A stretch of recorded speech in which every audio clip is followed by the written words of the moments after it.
Allah sebut dalam surah Al-Ahqaf. Balik buka. Rupa-rupanya umur 40 tahun Allah sebut dalam Quran. Masya Allah. Dalam masjid ni apa ramai 40. 40 tahun kata Allah, time kamu kena berubah. Sepatutnya pada usia 40 tahun. Apa benda yang kita kena buat? Allah sebut dalam ayat tu. Hijrah ke arah itu. Apa dia? Menjadi hamba Allah yang bersyukur. Rabbi auzi'ni. Wahai Tuhan, jadikanlah aku ni hamba Allah yang bersyukur. Abdan syakura. Adik-adik ni tak ada geran, adik-adik ni tak ada rumah, adik-adik ni tak ada isteri pun tak ada. Tapi bila umur 40, rumah ada, kereta ada, isteri ada, blender ada, TV ada, handphone ada, pinggan mangkuk ada, kelorok ada, semua ada. Maka kata Allah, jadilah hamba bersyukur. Jangan duk kata aku susah, aku susah, aku susah.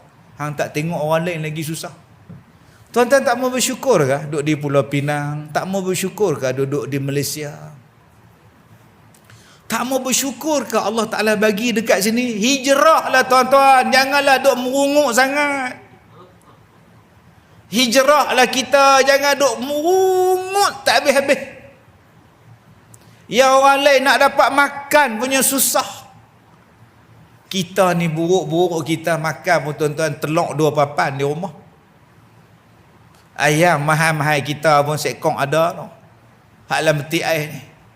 Nombor 1 kata Allah, jadilah kamu hamba yang bersyukur. Yang kedua, hijrah apa? Wa ala walidai. Bersyukurlah kamu pada mak bapak. Jom kita hijrah jadi orang yang bersyukur pada mak bapak kita.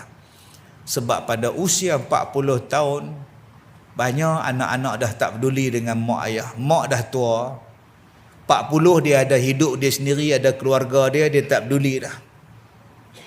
Kadang-kadang tak mau pun ajak mak main di rumah. Mak main duduk di rumah.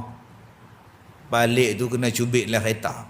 Gatal duk ajak orang tua tu main. Siapa nak belah? Tak kita. Isteri duk marah. Dah abang saja ajak lah. Ambil hati dia. Buat je dia ambil main sungguh.